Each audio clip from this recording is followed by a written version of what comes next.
Buenos días, buenas tardes, buenas noches. Te habla Ana Magdalena Barrios, directora de la Escuela de Profetas El Llamado de Samuel, profeta y pastora del Ministerio Espíritu Santo Casa de Profetas. Muy bien, vamos a comenzar con el módulo 1. Ya estuvimos viendo el ABC, que ha sido, podríamos decir, la base para que podamos fundamentarnos la identidad. Ahora vamos a pasar, ¿sí?, a lo que vamos a desarrollar después de esa identidad. Vamos a tomar el cuadernillo, el módulo 1, y vamos a comenzar con la introducción, y dice así.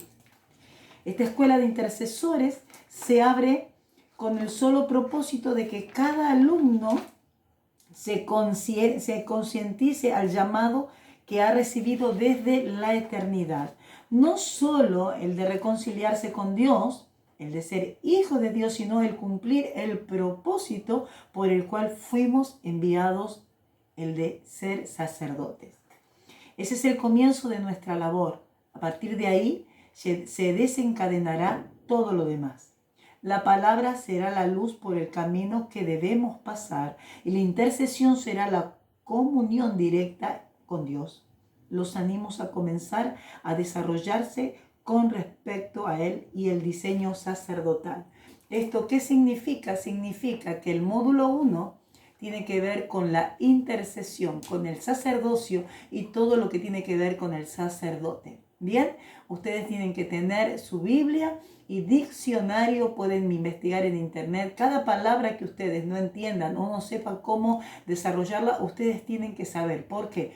Porque lo importante de todo esto es saber desarrollarse y que usted sepa hablar con una persona que sabe mucho y también que sabe poco. ¿Por qué? Porque Dios nos dará la sabiduría para poder expresarnos. Entonces necesitamos el diccionario, ¿sí?, el español, el bíblico, el que ustedes tienen, también diferentes Biblias para que ustedes puedan ir comparando las versiones, porque Dios nos habla de diferentes formas.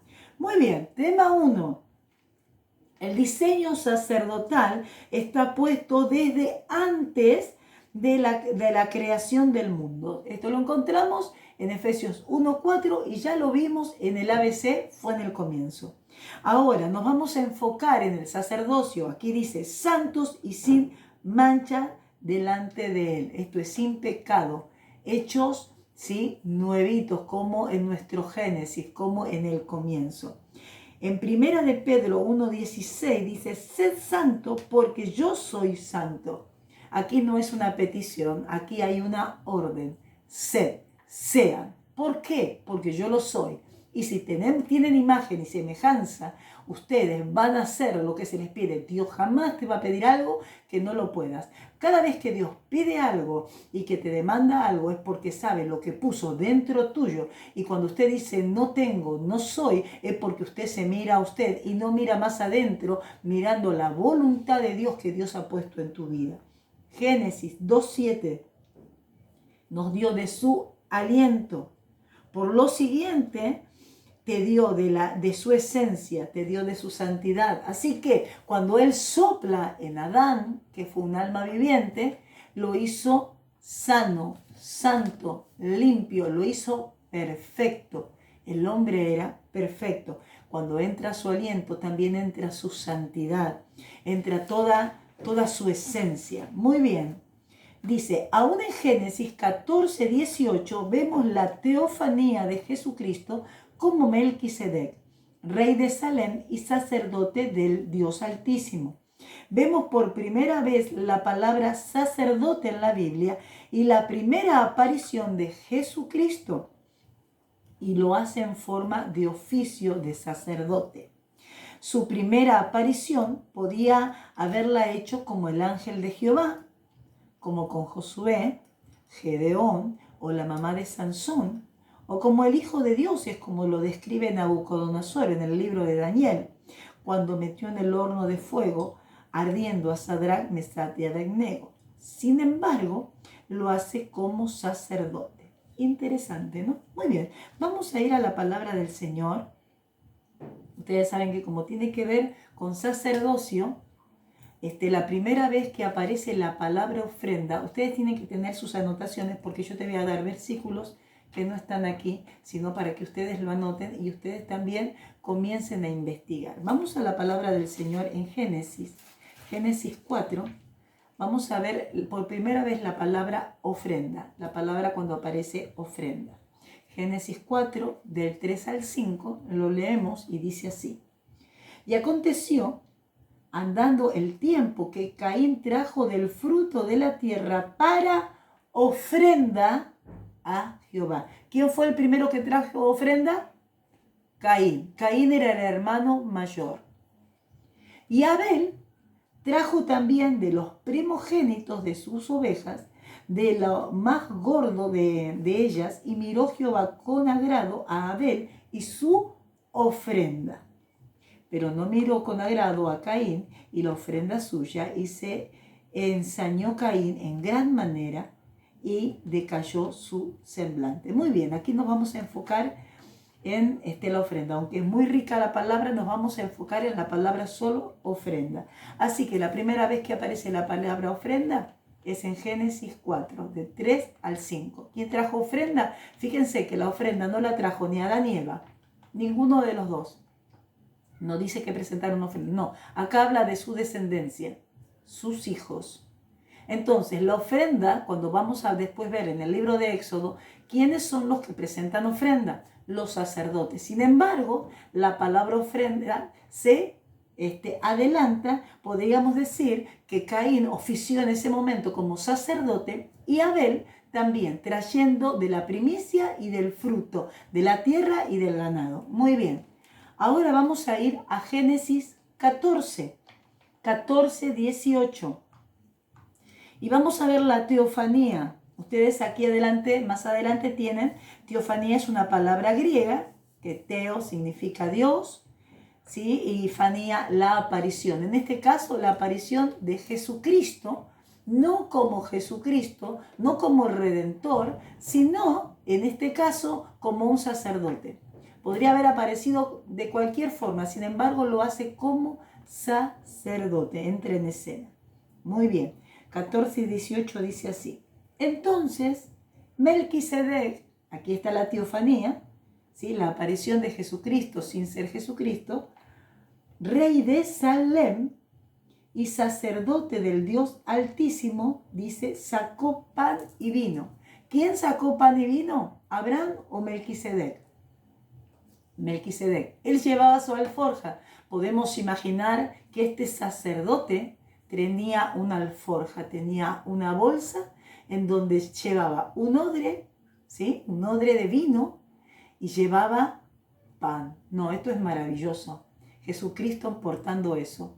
Porque fíjense, aparece en escena como sacerdote trayendo pan y vino y se retira de la escena como Jesucristo en la última cena. ¿Cómo se retira? Partiendo pan y tomando vino. Así que aparece en escena con pan y vino y se retira después de escena como Jesucristo, como pan. Esto es interesante y esto es bueno para que ustedes tengan en cuenta, ¿sí?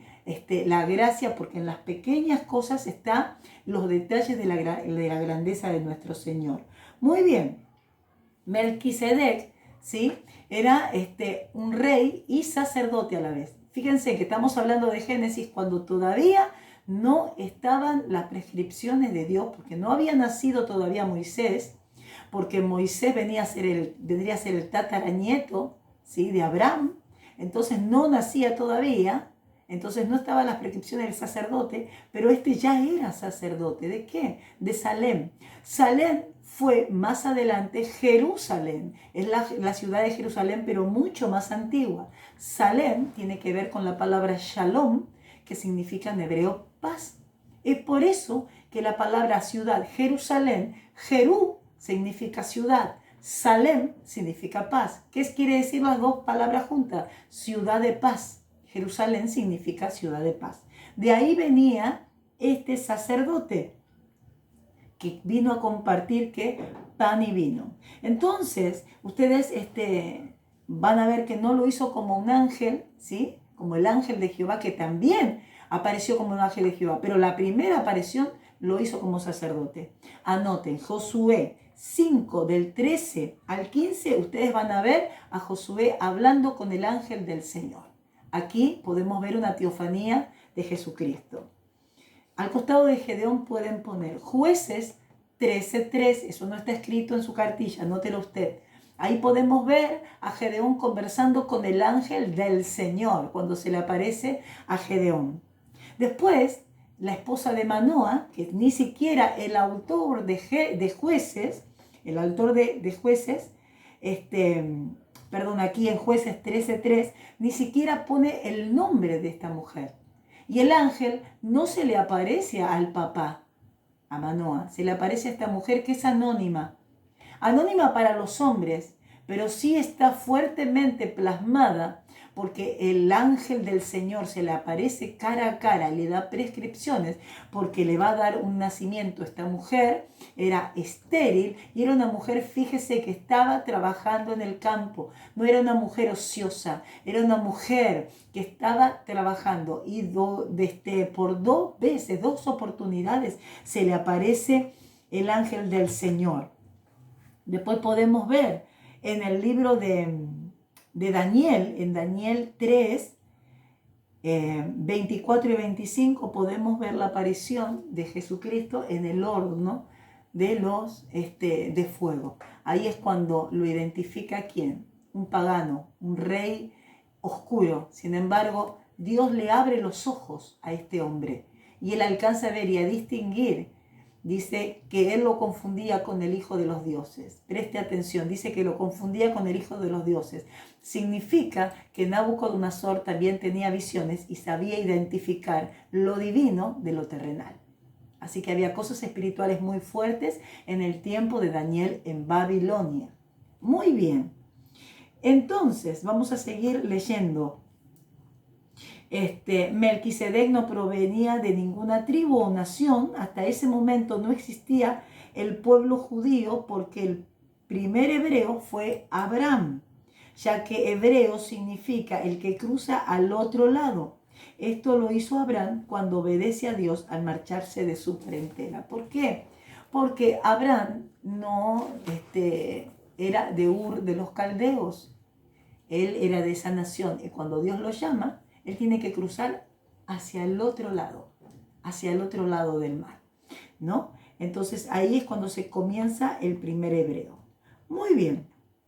Ustedes tienen aquí lo que significa hebreo y Melquisedec, Melqui y Sedec, rey de justicia, Salem, nombre hebreo. Su origen se remonta a la época anterior a los patriarcas y significa paz. Muy bien, seguimos leyendo. La palabra diezmo también aparece por primera vez en Génesis 14:20 y es como es honrado Abraham, el sacerdocio de Melquisedec. Es interesante cómo apareció Jesucristo, haya sido como sacerdote de la realeza, y el libro de los Hebreos lo vuelve a nombrar como sacerdote. Esto es para aquellos que dicen que el sacerdocio era solo para el Antiguo Testamento, y podemos ver que no, ¿sí? Cuando ustedes ven aquí en Génesis 14, vamos a Génesis 14, eso también anótenlo porque no está escrito, vamos a leer desde el 17 al 24, presten atención, dice, cuando volvía de la derrota de Cledorlaomer y de los reyes que con él estaban, salió el rey de Sodoma a recibirlo al valle de Sabé, que es en el valle del rey. Esto está hablando que estos reyes salieron a recibir ¿a quién? A Abraham. Entonces Melquisedec, rey de Salem y sacerdote del Dios Altísimo, sacó pan y vino. Y le bendijo diciendo, bendito sea Abraham, del Dios Altísimo, creador de los cielos y de la tierra. Bendito sea el Dios Altísimo que entregó tus enemigos en tu mano y le dio a Abraham los diezmos de todo. Entonces el rey de Sodoma dijo a Abraham, dame las personas y toma para ti los bienes. Y respondió Abraham al rey de Sodoma, he alzado mi mano a Jehová Dios Altísimo, creador de los cielos y la tierra, que desde un hilo hasta una correa de calzado, nada tomaré de todo lo que es tuyo, para que no digas, yo enriquecí a Abraham, excepto solamente lo que comieron los jóvenes y la parte de los varones que fueron conmigo, Aner, Escol y Manré, los cuales tomarán su parte. Muy bien, ustedes si leen todo el capítulo de Génesis 14 se van a encontrar que Abraham venía de una pelea, de una guerra, porque venía a rescatar a su sobrino Lot. Resulta que ahí se encuentran con estos reyes que ayudan también a Abraham. Entonces, por eso se encuentra. Había una reunión de reyes. ¿Y quién estaba en medio de ellos? Estaba Abraham. Entre ellos estaba Melquisedec. Ahora, preste atención. Hay una demanda. La demanda es que el rey de Sodoma le pide solamente a la gente y le da la riqueza. ¿Sí? Quería hacer un trato. Sin embargo, Abraham, al único que le da diezmo, y es la primera vez que aparece la palabra diezmo, es al rey de Salem, Melquisedec. Y ahí hubo una impartición, ¿sí?, de Melquisedec a Abraham y un diezmo, una ofrenda de Abraham a Melquisedec. ¿Por qué? Porque Melquisedec le da pan y vino y él le da diezmo. ¿Qué es lo que significa? Dios estaba ahí hablando con Abraham y le estaba dando, ¿sí? Ya le estaba dando promesa, ya le estaba dando herencia, ya le estaba dando vida, ya le estaba dando de su provisión. Por eso cuando la palabra del Señor habla, dice, traed todos los diezmos al alfolí, dice Malaquías 3, 10 y 11, y haya alimento en mi casa. No solamente está hablando del templo, está hablando de las vidas, haya alimento en mi casa, porque hoy por hoy el templo del Señor son las vidas, haya alimento en mi casa. Y probadme ahora en esto. Dios quiere que le probemos. ¿Cuándo probaremos a Dios? ¿En el día de nuestra riqueza? No. En el día de nuestra escasez es donde vamos a probar nosotros a nuestro Dios. Y no es pecado, porque Dios te está desafiando cuando no tenés a que le des. ¿Y qué es lo que te puede dar? Siempre habrá algo que soltar. De ahí habrá bendición y multiplicación. Y esta palabra ya estaba siendo sellada en el Génesis 14 entre Melquisedec y entre Abraham. Y fíjese, Abraham no era un hombre codicioso porque no le importó la riqueza, sino que tomó lo más preciado. Podemos decir que aquí estaba hablando con Dios mismo, cara a cara. ¿Sí? Podemos ver que en el libro de Éxodo, podemos ver que Moisés vio la espalda de Jehová, pero Abraham vio cara a cara al Redentor, vio cara a cara aquel que vino a rescatar y que vino a asegurar lo que venía a buscar. Muy bien, seguimos leyendo. Después de la salida del pueblo de Israel de Egipto en el desierto, Dios habló a Moisés. Aquí estamos hablando de muchos siglos después. Éxodo 19, del 5 al 6. Y es interesante que esto lo haya dicho antes de establecer las leyes sacerdotales. Fíjense que antes de establecer leyes sacerdotales, Dios ya le habla a Moisés. Vamos a Éxodo 19, 5 y 6. Dice, ahora pues, si diereis oído a mi voz, ¿qué es lo que hay que dar? Oído, está hablando de un sentido, prestar atención, oír. Y guardaréis mi pacto, oír y obedecer. Vosotros seréis mi especial tesoro sobre todos los pueblos, porque mía es toda la tierra. Y vosotros me seréis un reino de sacerdote y de gente santa. Esas son las palabras que dirás a los hijos de Israel. Entonces, aquí en el libro de Éxodo 19 nos encontramos que la promesa del sacerdocio era para toda la nación de Israel. No solamente para una tribu, para toda la nación. Absolutamente. Pero ¿qué pasa? Pasando el tiempo, Usted va a ver después en Éxodo 32, cuando Israel peca, ustedes conocen que se hacen un dios, el becerro, sí, que haber hecho el becerro no era una casualidad, ellos sabían que eran lo que estaban haciendo. No se olviden que uno de los dos dioses que veneraban en Egipto era el buey Apis, ¿sí? Entonces no se olviden que también tiene que ver, comparaban al buey con José. Cuando hablaban de buey también lo comparaban con José en Egipto. ¿Por qué? Porque cuando el faraón tiene el sueño, ¿sí?, de las 7 vacas y de las 7 espigas, ustedes recuerdan ese sueño, fue el tiempo de la bendición, de la prosperidad y después de la escasez, pero aún en la escasez no hubo necesidad porque ya hubo una provista y eso fue dirigido por José. Entonces a José en Egipto también lo comparaban con un buey, con un toro. Entonces no es casualidad que ellos hayan hecho un buey en el desierto, porque ellos traían toda la tradición de Egipto en ellos. No fue difícil sacar a Israel de Egipto, lo que fue difícil fue sacar del corazón de Israel a Egipto. Entonces, acá hay algo muy interesante y eso es lo que nos compete a nosotros.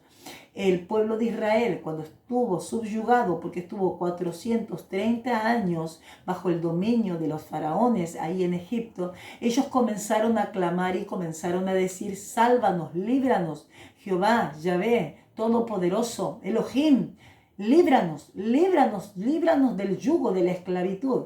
Dios escuchó la voz y trajo a Moisés, ¿sí?, después de 40 años que se fugó, porque él fue príncipe en Egipto. Él trabaja 40 años el corazón de este hombre, que era un hombre duro, era un hombre orgulloso, trabaja en el desierto 40 años y cuando él vuelve, la idea de Israel no era que Dios los saque, porque ellos vivían en una tierra fértil, ¿se recuerdan?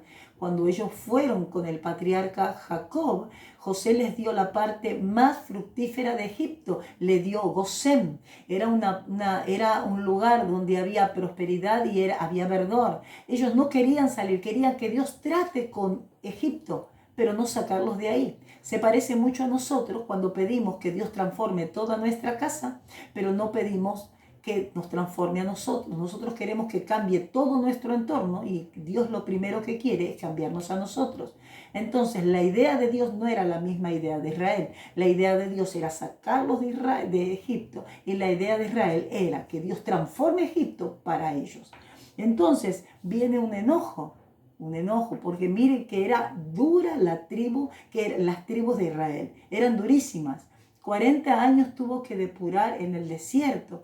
Y uno dice: pobre Moisés, preste atención.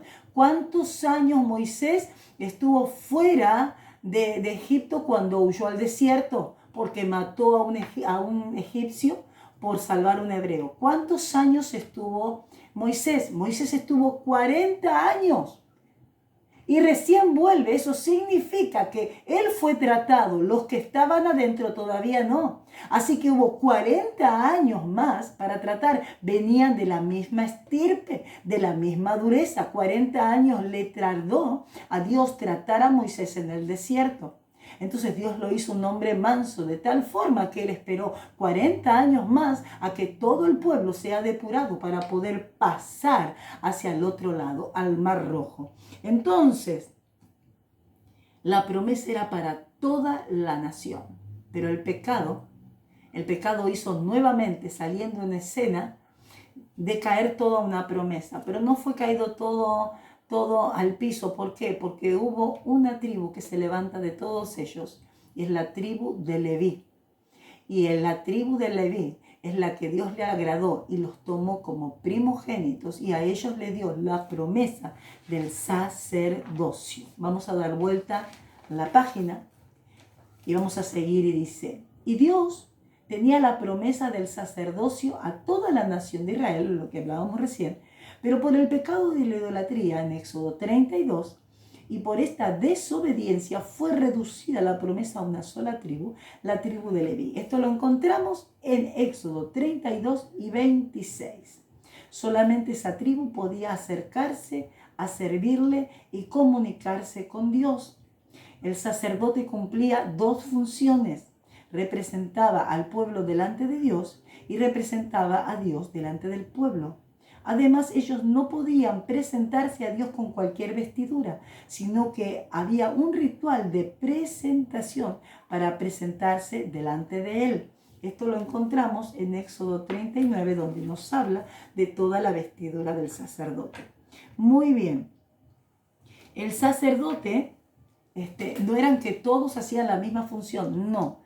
Había diferentes clases de sacerdocios. Estaba el sumo sacerdote, estaban los sacerdotes y estaban los levitas. Estaban los que estaban encargados de preparar el tabernáculo, estaban los que tenían que ofrecer el sacrificio, estaban los que preparaban el pan, los que preparaban el aceite. Cada uno tenía su oficio. Pero había algo en particular. Había una promesa de cruzar al otro lado y tomar tierra para cada tribu. Había ya una preparación. La única tribu que no podía ser dueña de una tierra era la tribu de Leví. La tribu de Leví no tenía un pedazo de tierra en la tierra prometida, sino que los sacerdotes iban a ser distribuidos en toda la nación. En cada tribu iba a haber distribuido. ¿Por qué? ¿Por qué los sacerdotes era manera de castigo o era una bendición? Lo que pasa es que Dios no quería que los sacerdotes, la tribu de Leví, que fue apartada para sacerdotes, tengan el cuidado de estar trabajando la tierra, de estar cuidando ganado, de estar produciendo casas. No, él no quería que tengan ese trabajo. El trabajo de los sacerdotes era estar pendientes del servicio del Señor. Él los tomaba para sí. Ellos no van a trabajar, ellos están a mi servicio. Y todas las demás tribus traían ofrenda de todo, del ganado, de la tierra, de lo que tenían. ¿Para qué? Para el sustento de los sacerdotes y de las ofrendas que se hacían al Señor. Recuerden que se hacían ofrendas a la mañana, se hacían ofrendas a la tarde. Y los sacerdotes comían de las ofrendas preparadas y vivían de todo lo que las demás tribus traían, porque el trabajo de ellos era estar al servicio del Señor. Eso fue lo que Dios determinó. Entonces ellos representaban, hablaban con el pueblo y representaban a Dios y a Dios delante del pueblo. Hay una serie de ritual que Dios pedía con respecto al a la vestidura del sacerdote. Hay algo muy interesante, que el sacerdote, el sumo sacerdote, tenía un pectoral. Este pectoral era una pechera hecha de oro y que tenía 12 piedras, ¿sí? Tenía 4 hileras de piedras que sumaban 12 y ellos, cada piedra representaba a una tribu. De igual manera, tenía 2 sombreras con 2 piedras que también llevaba sobre el peso de las tribus lo llevaba el sacerdote, al oficial, al representar, porque el sacerdote representaba a cada uno de la tribu. Entonces, ellos, cuando se presentaba el sacerdote delante del Señor, no lo hacía solo, lo hacía con todas las tribus. Era el Señor. También tenía una de las vestiduras, era un gorro que Dios le mandaba poner en su cabeza, se llamaba mitra. La mitra estaba hecho de lino fino. Cuando la Biblia habla de lino fino, estamos hablando de lino blanco. Cuando habla solamente de lino, habla del color crudo. Pero cuando habla de lino fino, está hablando del lino color blanco. De esto estaba hecho el gorro del sacerdote y tenía una chapa como insignia en la frente de oro que decía santidad a Jehová. Esto tiene que ver que tiene que estar de pensamientos limpios. El sacerdote tenía la bendición de no trabajar la tierra, de no estar en las preocupaciones de la vida diaria, sino de ocuparse en Dios. Pero también tenía una demanda, porque Dios en aquella época, recuerden que no estaban en tiempo de gracia, y Dios también era conocido como el Dios, ¿sí?, que sacia su ira con la sangre inocente. Entonces, por eso, Él pedía sacrificios no humanos, sino de corderos, sino de bueyes, ¿sí? Muy bien, seguimos. Dice la palabra del Señor en la cartilla dice, si observamos cuando Moisés hizo cruzar a Israel el Mar Rojo, lo hizo con una vara. Pero cuando Josué hace cruzar al pueblo de Israel a la tierra prometida por el río Jordán, lo hacen los sacerdotes por dirección de Dios. Muy bien, las cosas no se repiten. Presten atención, cuando salen de Egipto, Israel no tenía ni idea a lo que se iba a enfrentar. Y Moisés tampoco, porque el diseño del tabernáculo de reunión, que era la sombra de lo que iba a venir a la tierra, que el tabernáculo era Cristo en carne, lo iban a vivir en el tiempo del desierto. Entonces vamos a redondear, así terminamos esta primera parte, el sacerdocio, la intercesión. La intercesión, ¿qué significa interceder? Interceder es tomar el lugar de otro, ¿sí? Y tomarlo como a mí mismo. Y así es como el sacerdote se presentaba delante de Dios. Dios es un Dios en el cual en todo tiempo, desde la creación, estuvo pendiente del ser humano. Y hubo algo que Dios en ningún momento, ningún día Dios se alejó. Aunque el pecado hizo que Dios se aleje, Dios siempre estuvo dando una oportunidad. Por eso entra en escena el sacerdocio, por eso entra Melquisedec, Jesucristo, como teofanía. Y ahí comienza una historia en la cual nosotros hasta el día de hoy estamos viviendo ese sacerdocio. Muy bien, ustedes van a tener a su profesora, ella les va a estar dando la tarea que ustedes tienen que tener, así que ahora vamos a orar. Les pido a ustedes, ¿sí? Tengan respeto, limpien sus mentes, dejen que la palabra del Señor trabaje. La palabra trae luz, trae rompimiento, trae crecimiento, trae renovación. La palabra de Dios es metamorfósica. La palabra de Dios hará nutrir no solamente tu alma, tu espíritu, tus huesos. Traerá liberación en todas las áreas de tu vida, financieras, familiares. La palabra de Dios es poderosa y este es un tiempo en el cual usted tiene que probar al Dios que está sirviendo y que eligió servir en esta tierra y después que salgamos de ella. Vamos a orar. Señor y Padre amado, en esta hora yo te doy gracias por esta clase, por este equipo, Señor, por los alumnos, Padre amado, que toman la determinación de quebrantar oscuridad de ignorancia, que se determinan a quebrantar, Señor, con todo temor, con toda vergüenza, para salir a escena, porque tú los estás esperando para manifestar tu gloria sobre cada uno de tus hijos. Hay poder y liberación en la sangre de Cristo, que cada uno de tus hijos comiencen a ubicarse en el lugar, en el tiempo que tú lo has llamado, el sacerdocio, un sacerdocio conforme a Jesucristo, a la línea de Melquisedec. El poder sobrenatural de Dios traiga cambios rotundos, traiga, Padre amado, en cada uno de ellos, Señor, ese cambio para impartir y para poder soltar lo que tú ya has soltado desde la eternidad sobre cada uno de ellos. Mi alma te alaba y te bendice en el nombre del Padre, del Hijo, del Espíritu Santo. Amén. Sean bendecidos.